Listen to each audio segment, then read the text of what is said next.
than 1,000 billionaires. Not a whole lot of people in a nation of 340 million who have an unprecedented amount of wealth and power and have never, ever had it so good. That's one America.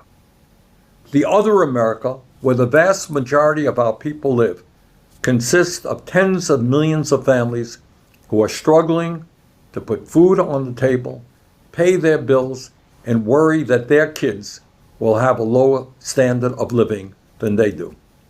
In the first America, the uber wealthy buy $500 million yachts, $270 million mansions. They have private islands all to themselves. They got fleets of jets to take them all over the world. And occasionally they take cool trips on rocket ships that blast off to the edge of outer space. A lot of fun. They also receive the best health care money can buy, and they send their kids to the very best private schools and colleges in the world. In this America, the three wealthiest men, Elon Musk, Jeff Bezos, and Mark Zuckerberg, own more wealth than the bottom half of our society. Three people own more wealth than the bottom half of our society. And their wealth is skyrocketing. Musk alone is now worth over $450 billion. And combined, these three men are now worth almost $1 trillion. In the other America, millions of Americans are struggling just to provide for the basic necessities of life. In this America, over 60% of our people live paycheck to paycheck. Millions work for starvation wages. 85 million are uninsured or underinsured.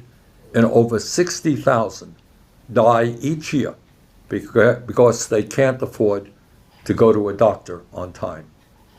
In other words, we are living in a nation today where a handful of billionaires have more money than they could spend in 1,000 lifetimes, while at the same time, millions are living in desperation, fear, and are struggling to survive. But let's be clear. Our country is not just experiencing an unprecedented level of income and wealth inequality.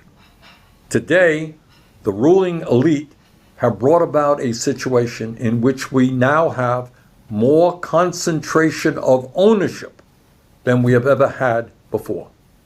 In other words, a small number of giant corporations have enormous control over our economy in sector after sector: healthcare, agriculture, financial services, energy, transportation, you name it.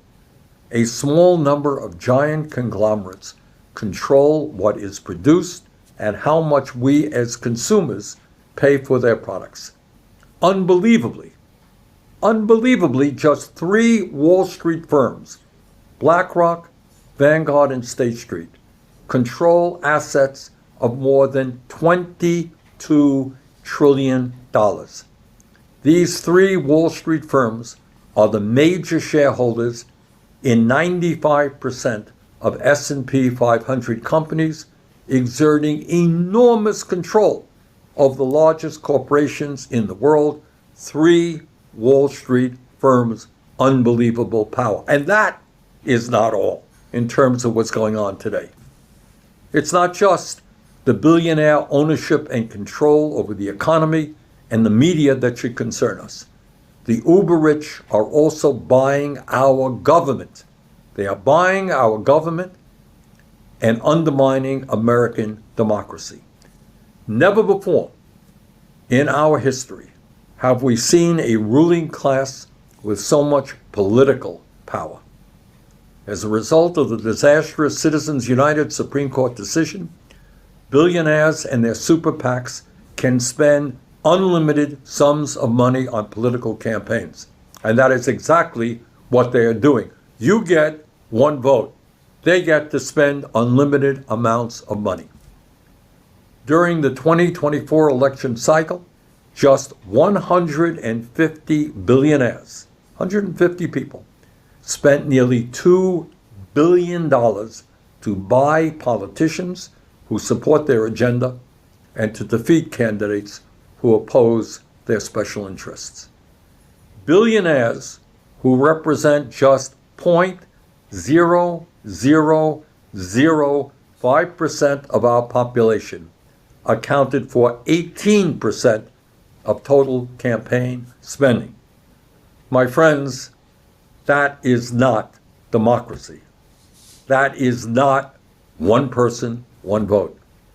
That is not what this country is supposed to stand for.